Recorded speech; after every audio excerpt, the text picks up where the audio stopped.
Bom dia novamente, presidente. Bom dia, deputados. É Chico dos Correios, que eu vou para o livro do recorde. A deputada que mais fala na lei é sobre isso, né? Parlamento, vem de parlar, né? Falar, discutir os problemas do Estado e assim a gente buscar formas, né, de resolver.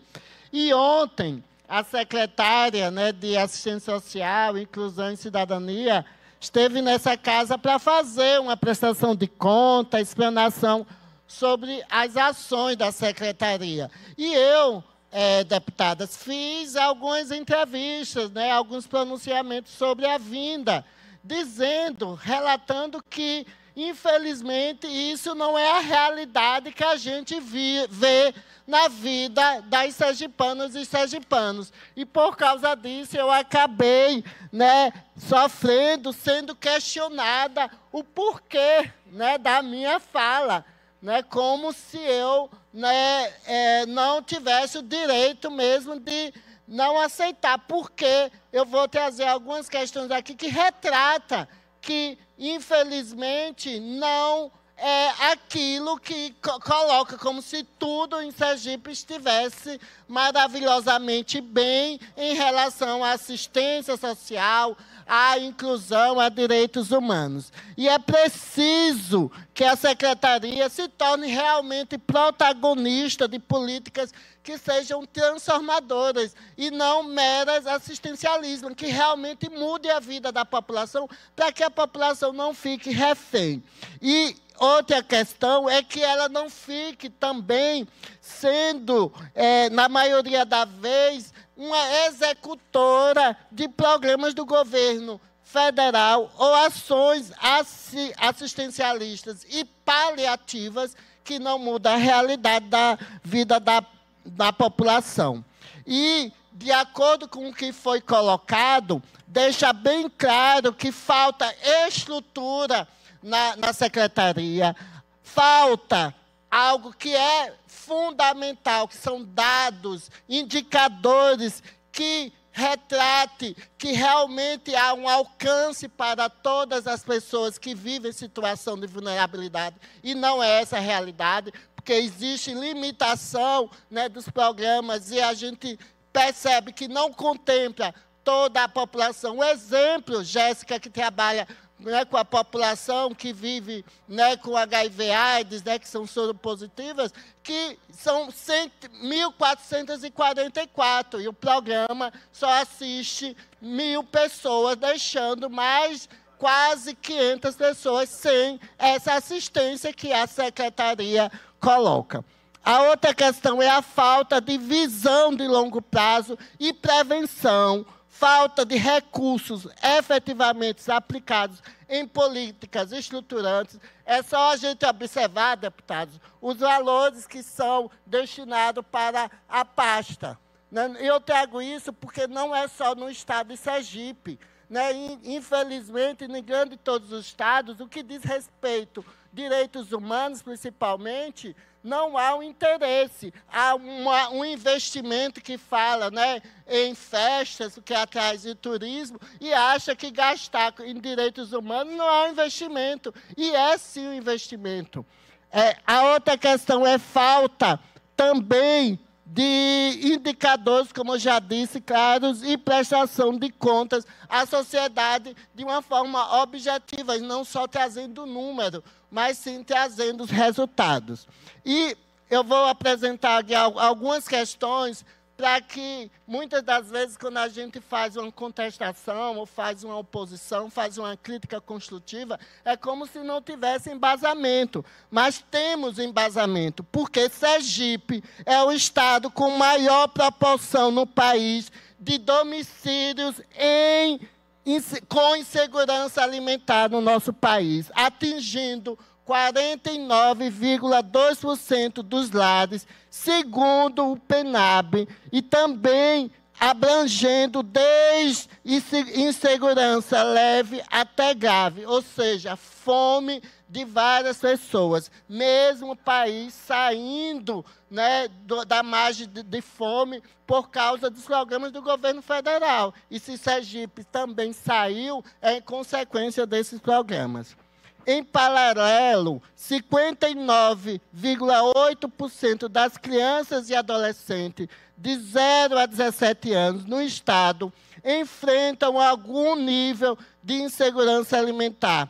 Praticamente 6 em cada 10, conforme o estudo do Unicef. A outra questão é que, em 2024, foi anunciado que mais de 56% dos lares sergipanos enfrentam condições de insegurança alimentar e que, em 2022, 121 bebês com menos de 1 ano foram internados por desnutrição e deficiência nutricional. Outra questão que está tendo repercussão nacional, também eu vou fazer uma fala aqui por causa de um vídeo, né, que está tendo repercussão de algumas ações no Congresso Nacional, e essa casa precisa também se posicionar, ver formas para combater o que está acontecendo, não só na internet, mas acaba acontecendo no dia a dia, que é a questão da exploração sexual, violência e exploração sexual de crianças e adolescentes. Em 2024, 2.395 ocorrências de violência contra as crianças e adolescentes foram registradas entre janeiro e setembro em Sergipe. Ameaças, lesões corporais, estupros de vulneráveis, maus tratos e outras diversas agressões. Nos anos anteriores, né, também se viu uma escalada, né, de 4.218 casos de maus tratos registrados, né, também no Nordeste de uma forma em geral. Quanto aos crimes sexuais e mortes que envolvem estupro de crianças e adolescentes, em Sergipe registrou 779 em 2023, que são os últimos dados que a gente encontrou. O Estado também lidera no Nordeste em registro de estupro e estupro de vulnerável, com 40,1 casos por 100 mil habitantes, superando estados vizinhos aqui. E esses números demonstram a falência das nossas políticas de proteção, e a SEASIC deve coordenar uma urgentíssima prioridade, um plano de atuação integrado com prevenção, acolhimento, mecanismo de denúncias eficazes, formação de conselhos tutelares e profissionais habilitados. Outra questão também importante que eu não falei é sobre a questão que envolve a população de situação de rua e que foi um dos temas que eu abordei, né? Porque eu perguntei se havia dados. Como é que vai criar políticas públicas se não há dados, né? Há dados que foi feita pela Prefeitura Municipal de Aracaju a partir de mobilização de emendas parlamentares que eu destinei a uma ONG que trabalha com a população em situação de rua. Porque, segundo o informe técnico de dezembro, né, de 2023, que foi elaborado a partir dos dados de Cadastro Único e do Observatório Nacional de Políticas Públicas, Sergipe tem 1.267 pessoas vivendo em situação de rua. E isso não é apenas um número, são vidas, histórias, sonhos interrompidos pela pobreza extrema e pela falta, né, e ausência de políticas públicas. Existem dados que 48% têm entre 18 e 19 anos, que é justamente a idade economicamente ativa, o que revela falha de inserção produtiva e na geração de emprego e renda. Mais da metade, 54,78%, não concluiu o ensino fundamental, mostrando um vínculo direto entre falta de escolaridade e vulnerabilidade extrema. E 11% possui algum tipo de deficiência, ou seja, são cidadãos que necessitam de atenção especial e recebem ainda menos apoio. A concentração geográfica também é alarmante. De acordo com os dados, 81% dessa população está aqui na capital aracajuana. Então, é uma forma de que poderia realmente o Estado fazer algo para mudar essa realidade. Mas, como eu não faço só crítica, eu trago sugestões, eu vou trazer algumas proposições, alguns projetos que até a gente já protocolou para poder contribuir, né, com a gestão, né, que é a criação, né, do Plano Estadual de Erradicação da situação de rua e moradia digna, com casas populares, residências inclusivas e política de reinserção. E não também só trazer dados, né, do programa federal, Minha Casa Minha Vida, e achar que é uma iniciativa do governo. Não é, são iniciativas do governo federal que acaba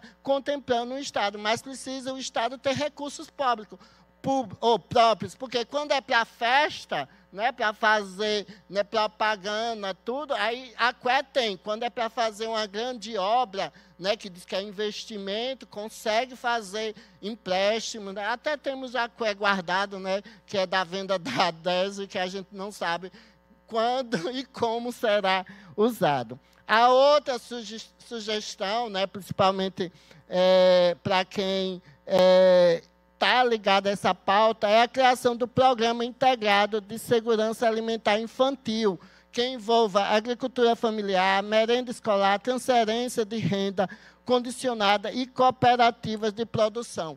Já tem algo paliativo nesse sentido, mas a gente exige que seja contemplado para toda a população, e não números limitados, como foram apresentados. A outra sugestão é o fortalecimento da rede de proteção infanto-juvenil, com reforço aos conselhos tutelares, abrigos de acolhimento, centro de referência e formação profissional. A outra sugestão é o monitoramento e transparência, indicadores públicos mensais da SEASIC e avaliação desses resultados.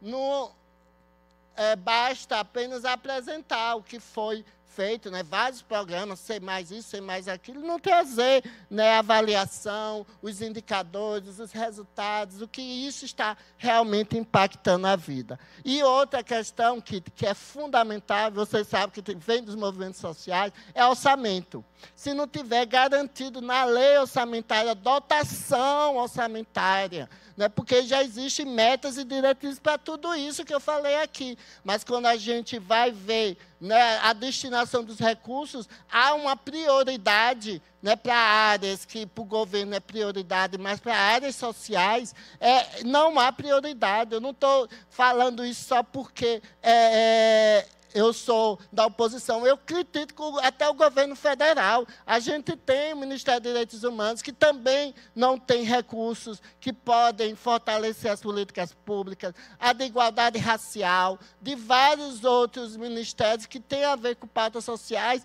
que, infelizmente, não há um olhar, não só dos gestores, mas também dos legisladores. E, às vezes, fica dependente de emenda parlamentar. E emenda parlamentar de cada parlamentar é de acordo com a necessidade, principalmente ligada às reivindicações da sociedade civil organizada, e não para suprir uma falha e uma falta de interesse por parte da destinação do recurso do governo. Então, o orçamento, né, é uma prioridade política e é importante vincular recursos significativos em saúde, segurança alimentar, habitação e infância no orçamento estadual e no PPA, como forma, né, da gente garantir que haja recursos, né? E os dados, né, mostram que precisamos, né, de menos discurso oficial do governo e mais mobilização efetiva para que a SEASIC cumpra sua função com rigor, sensibilidade e comprometimento com o povo sergipano. Eu vou dar uma parte aí à deputada Kitty, que solicitou. Obrigada, deputada Linda. Na verdade, é mais para contribuir com sua fala, porque eu tenho aquele meu sentido de que vale a pena falar muita coisa. Veja, Estivemos na mesma apresentação no dia de ontem, e eu não vi nenhuma parte falando que não existia o orçamento próprio para execução de programas. O que eu acho válido, acho que a senhora também tem o mesmo interesse que eu tenho, é contribuir, somar com as nossas emendas, tanto que eu falei ali de novos programas que estão por vir, ainda dei sugestão de novos, a exemplo de moradores em situação de rua, que têm seus animais, eu posso estar somando. Então, a gente falou ali no sentido de soma. E a sua fala agora, por isso que eu fiz questão de pedir para que seja esclarecido, foi como se dependesse de emenda parlamentar, que não foi o que foi dito, e ter orçamento próprio, e em nenhum momento deixou de reconhecer a importância da parceria com a Nacional. E sua fala aí foi feliz quando fala que a própria Nacional tem algumas falhas, porque você sabe do meu apreço e de quanto eu quero somar, inclusive vou pegar a pasta que me cabe, que eu posso falar com propriedade, que é a causa animal. Quando eu fui na pasta nacional de direito animal, eles não tinham recurso nenhum. É o Estado que está botando recurso na causa animal, porque a Nacional não mandou nada e nem vai mandar cedo. Então, o que é que a gente quer fazer? Construir juntos. Eu acho que federal e estadual está aqui para dar as mãos e somar, e nossas emendas vão contribuir. Então, eu acho que ficou bem clara a fala da secretária Érica Mitidieri, que eles têm, sim, orçamento próprio, muitos programas em execução, mas tem novos, que a nossa ajuda será bem-vinda, assim como várias outras pastas acham bem-vindos, né, os recursos que vêm. Então, só quis dar esse esclarecimento, essa contribuição, para não achar que o Estado não tem seu recurso próprio para executar várias ações e que fica dependendo de emenda nossa, que não é o que foi dito aqui, nem é a verdade. E eu acho que vai ser muito bom, tanto Vossa Excelência como eu, contribuir para programas que sejam importantes na área de cada uma de nós, né? Só para deixar isso bem claro. Sim, Kitty, mas deixa evidente que o poder legislativo é um poder independente, autônomo, que além das emendas impositivas que cada um destina daquilo que acha melhor, isso é uma questão de consciência, nós temos o poder de remanejar na lei orçamentária, e que não é feito. Todos os anos eu apresento mais de 50 emendas para remanejar, justamente para colocar em programas, como até mesmo de programas ligados à questão de proteção de animal, que eu já fiz, e nunca é passada, porque o governo não, até a maioria, não autoriza nada, e é nossa função também remanejar, porque não é só o governo que tem que ficar responsável de dizer que o orçamento deve ser exclusivamente para aquilo. Nós deveríamos ter essa autonomia de remanejar, de ver quais são os programas. Tem programas que não têm recurso nenhum, e eu já fiz várias emendas que nós, parlamentares, poderíamos sim aprovar, né? E não é porque eu sou da oposição, não, mas qualquer um, se a senhora fizer alguma emenda para remanejar recursos de pastas, que a gente vê, tem pastas, a nossa assessoria fez uma pesquisa aqui. Tem situação que tem pastas que são 40 vezes maiores em valores do que pastas ligadas a direitos humanos, outras pastas ligadas a ações que para o governo é prioridade. Então, para a gente, prioridade. A justiça social é prioridade, que a gente poderia remanejar, que a senhora poderia fazer uma emenda dentro da LOA para remanejar dinheiro, como qualquer outro parlamentar, como eu já fiz. Mas, infelizmente, a gente não consegue remanejar, tem de aprovar, né, da forma que o governo envia, e a nossa atuação, que é de um poder independente e legitimamente, acaba sendo enfraquecida. Então, a questão que eu pontuo é não ficar dependendo, e isso é importante, até porque quem é da situação tem 1%,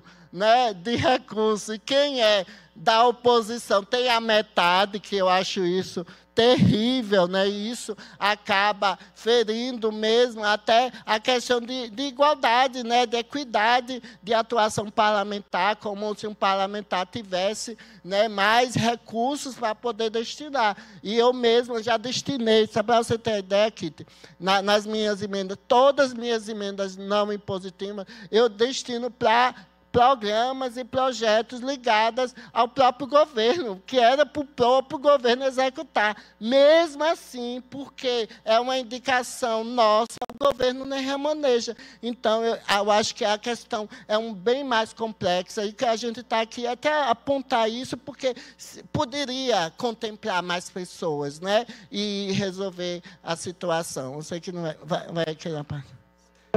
Só para finalizar mesmo, até para garantir seu tempo, senhor presidente, se puder dar mais 2 minutinhos, inclusive, a própria secretária Érica Mitidieri lhe convidou para ir lá para sugerir o que você colocou como remanejamento e investimento. Talvez sentando com ela, a mesma secretária com você, ache caminhos para que seja executado. E o convite foi feito aqui para todo mundo ver. Então, qual é o passo agora? Ir lá, e eu estou à disposição para ajudar também, porque é a mesma pauta que você acha importante, eu também acho, e eu tenho certeza que a secretária também. Então, senhor presidente.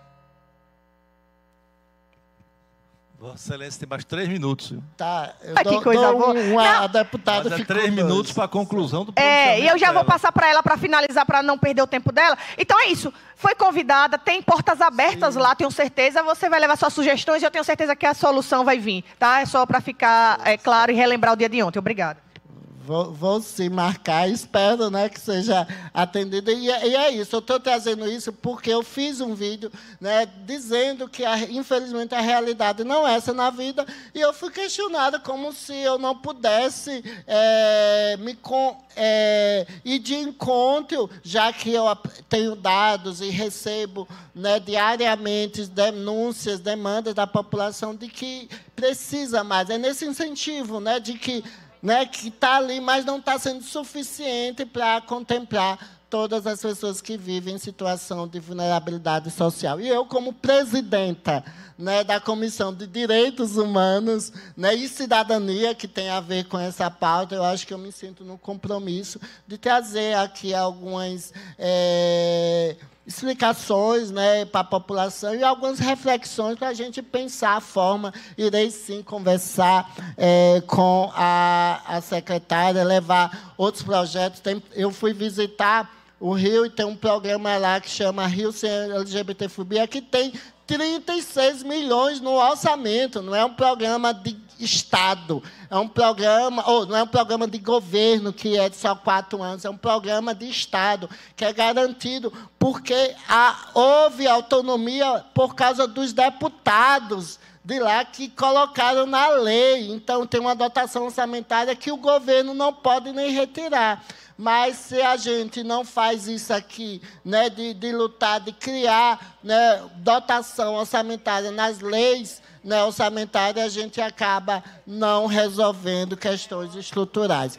Amanhã eu vou falar, né, sobre o tema de adultização, né, de nossas crianças e adolescentes nas redes sociais, porque recentemente, né, o influenciador Felca, né, divulgou um vídeo aí que já tem mais de 30 milhões de visualizações, senhor presidente, e vários parlamentares a nível nacional já estão se mobilizando, e a gente aqui precisa ver forma, né, de aprimorar leis estaduais, né, de proteção à infância e adolescente, estabelecer parcerias com o Ministério Público e Polícia Civil, que é criar campanhas permanentes de conscientização em escolas, né, para pais responsáveis, instituir um observatório estadual de proteção digital da criança e do adolescente, com dados, denúncias e ações coordenadas, e incidir no debate público sobre a regulamentação das redes sociais. E isso é importantíssimo, não só contra crianças e adolescentes,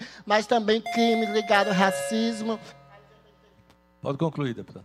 Racismo, obrigada, senhor presidente. Racismo, LGBTfobia, machismo, misoginia, capacitismo, que infelizmente está sendo propagado e que não há controle nas redes sociais. Espero que isso avance lá no Congresso Nacional e que a gente possa também legislar, né, aqui, ver formas, né, de amenizar, né, de diminuir essa triste situação que está acontecendo, que envolve as crianças e adolescentes. Obrigado, senhor presidente.